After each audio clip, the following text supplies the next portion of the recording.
channel, Penby Photography. I'm Penny, and today we are going to be talking about the good, the bad and the ugly in terms of photography equipment. This is from a stand of my life and the way I do photography, so obviously you have to bend it in the way of how you do photography, but hopefully you'll get something from it, and it might even save you some money. You never know.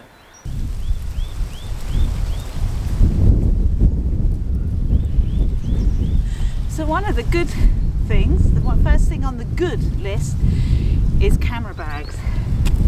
Oh, let's keep talking. Oh. Hey, how you doing? Sorry, we're a bit close to my face then. Yes. So my first thing on the list that's good is camera bags. You've got to get the right camera bag for you. I have 2 camera bags that I use, and that's a lie. I have many camera bags. I have 2 that I actually use. They are this one that I've got on my back, which is a low pro. I like this one. I use this in the forest. It's got a hard top.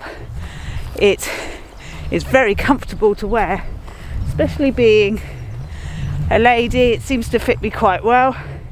I'm only 5'3", so I'm small, big tummy, but small in stature. I fit all my gear in there, and when I have work as well that I have to carry most of my gear, this is the bag I use. I find it very convenient.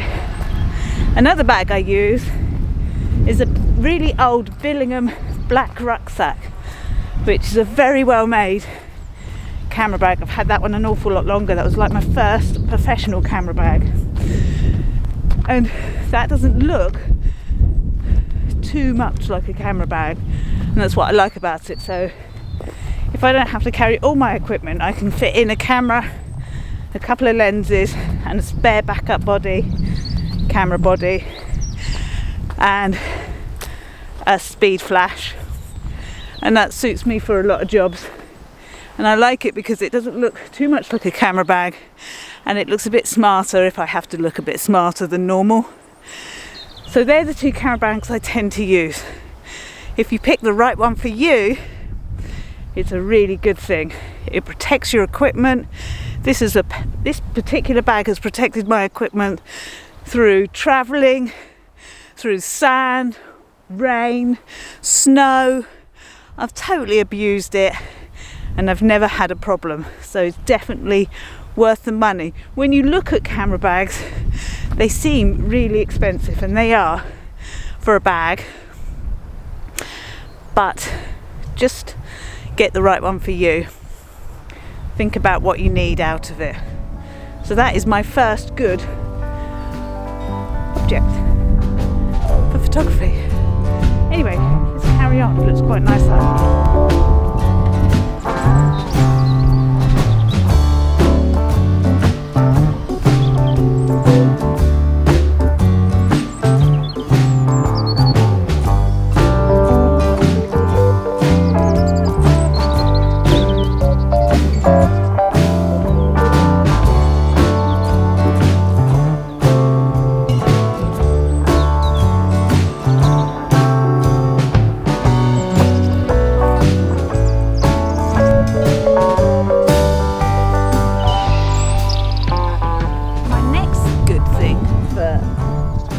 The list is a polarizer, best and only filter I've got. Now, it's not doing a lot for this shot, but you can use it to take out reflection on water. You can use it if you like going to museums and take reflection out on glass, so you can take a picture of something that you're interested in. You can use it to enhance clouds in skies, or sunrises or sunsets. It's hard, you cannot reproduce in editing what the polarizer can do for you. This is another thing on my list. Not used all the time, but when it's good, it is good. The only other filter that I would like that I don't have, but isn't necessary, can't speak, is probably an ND filter. But I would own, and that's what shuts a certain amount of light out, so you can slow down your shutter speed for things like waterfalls and that. In the New Forest we don't have any waterfalls, so I wouldn't use it that often.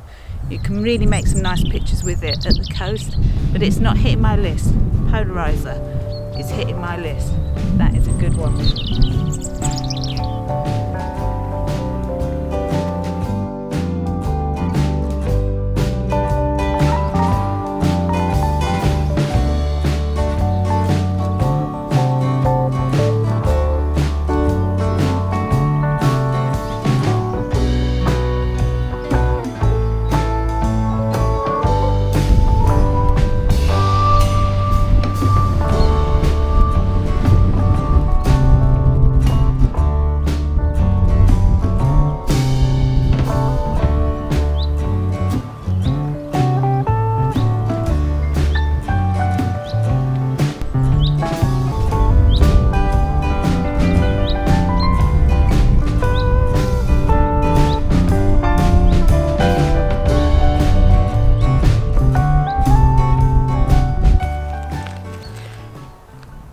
What are we on, number 3?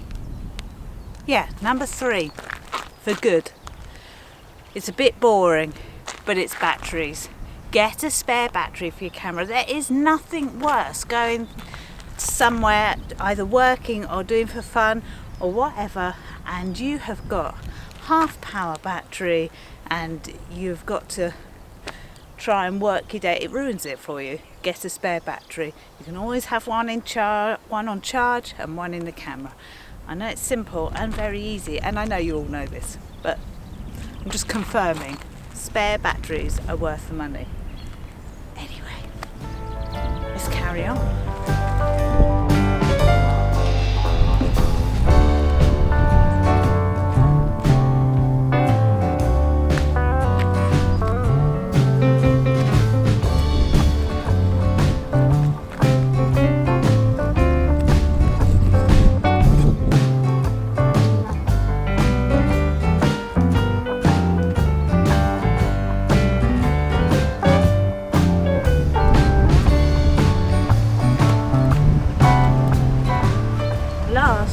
Not least for the good list.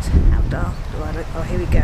I'm getting there. I can see myself. And last but not least for the good list, for me, it's this 24 to 105 lens. It's an L range lens. I've had it a very long time.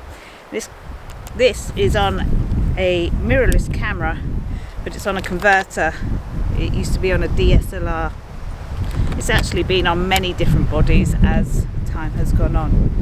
This lens is probably the best bit of equipment I've ever bought. I have 3 lenses and I work as a professional photographer. That might mean I'm a terrible professional photographer. I hope not.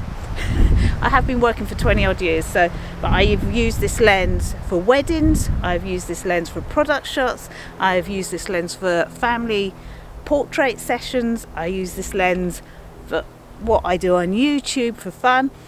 This lens has gone travelling with me. It's got wet, it's been in sand, it has been in a studio, it's been everywhere. I know I'm banging on about it, but I can't express how good the range from 24 to 105 on a full frame camera is.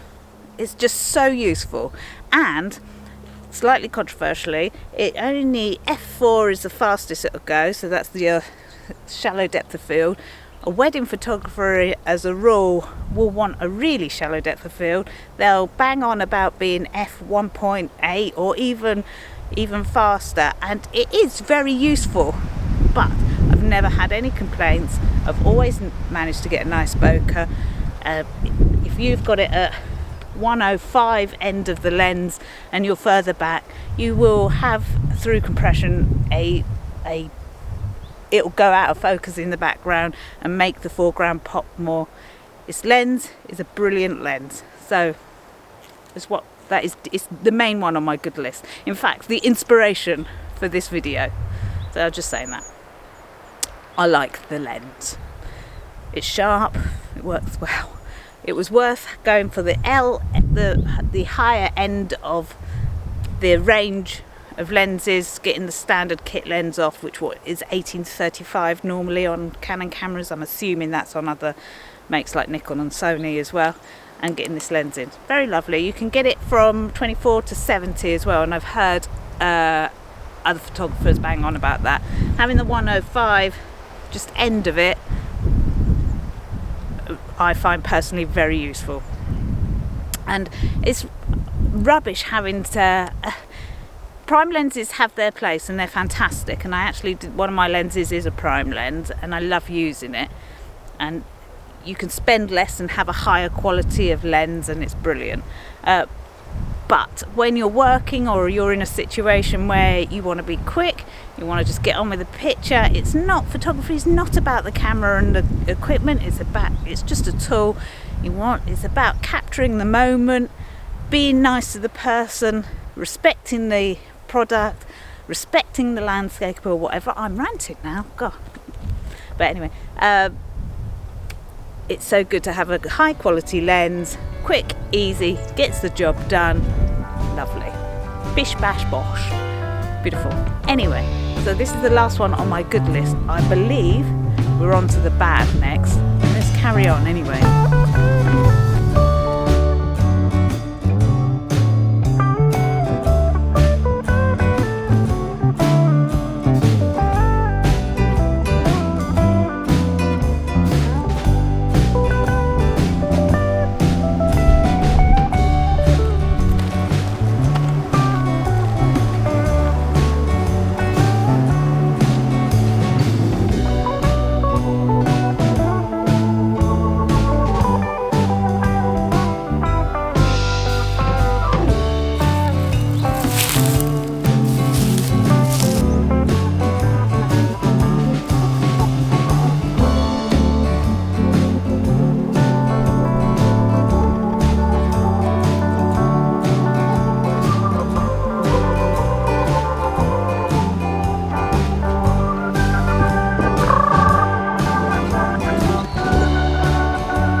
Yeah, the bad.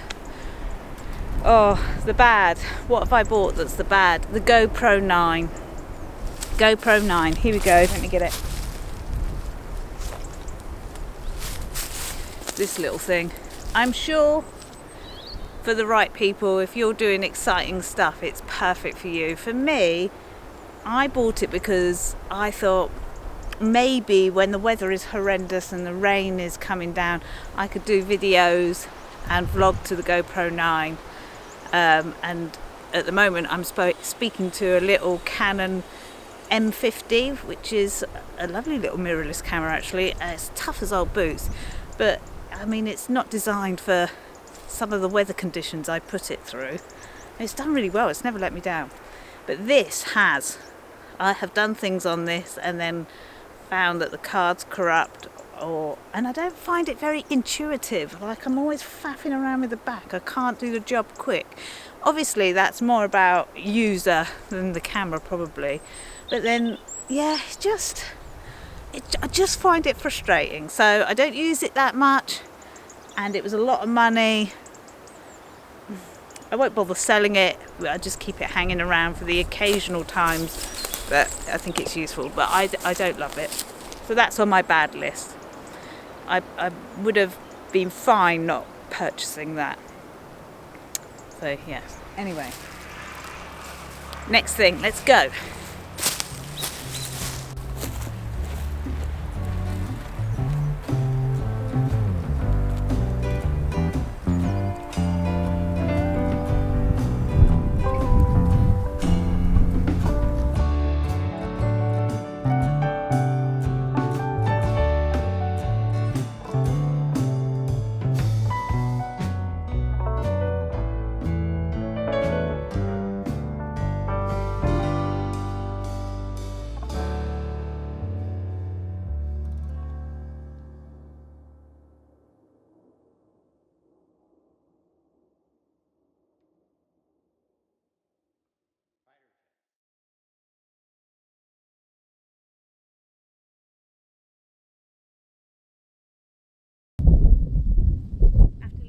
bit careful because the snakes are waking up.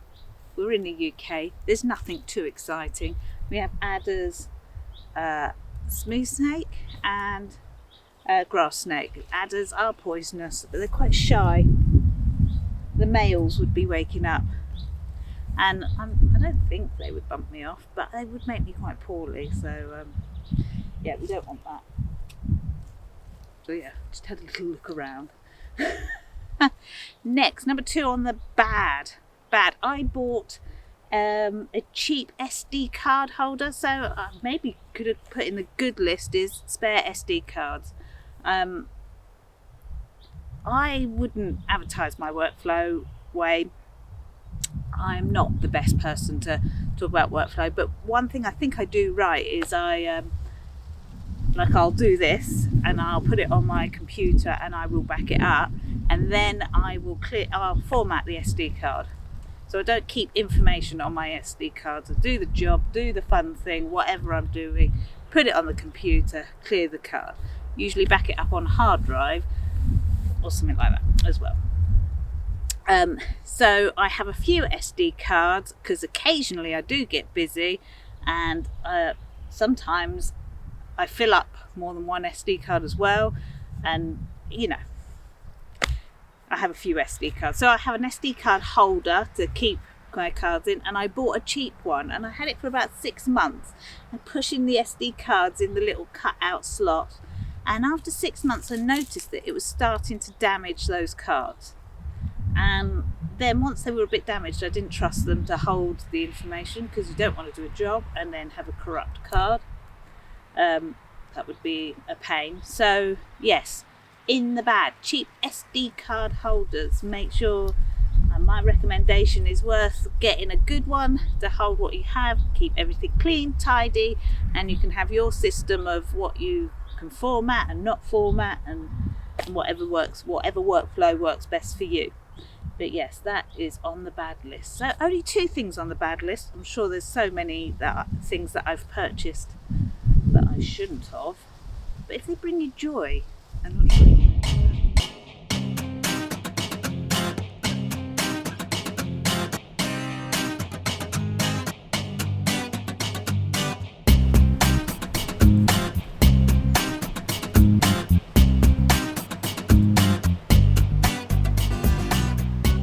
Now we're on to the ugly.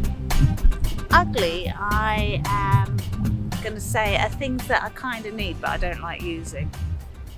Tripods. I don't like using tripods. You are on a tripod at the moment. I don't like carrying them around.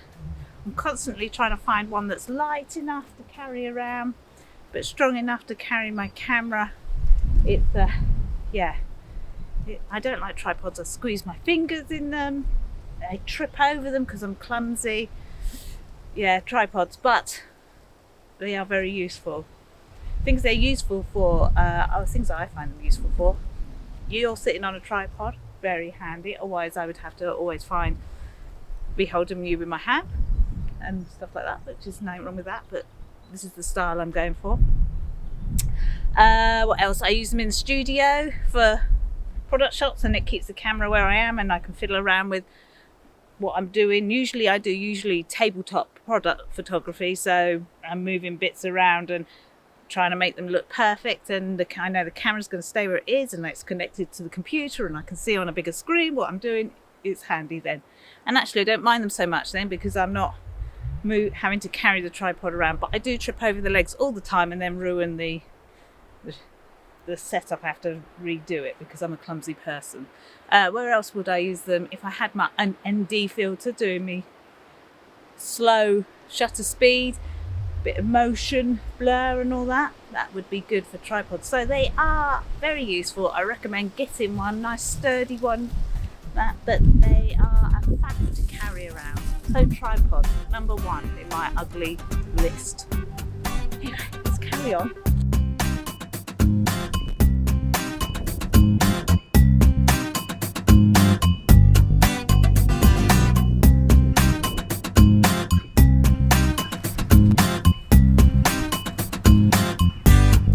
Number 2 on ugly, hard drives. I have so many hard drives. I haven't worked out a great system. It's okay, but I have so many hard drives. Again, necessary. They are so boring to buy because they're just little boxes, nothing to play with. Put your photos on there, but necessary because you can't keep them all on your computer all the time. You'll slow your computer down. It'll be frustrating. Have a hard drive and also have a backup because it's sad when you lose your photos. It'd be great if you print them, but let's face it, we don't print everything. Just print one or two now and again. So yeah, number 2 on the list, hard drives. Okay.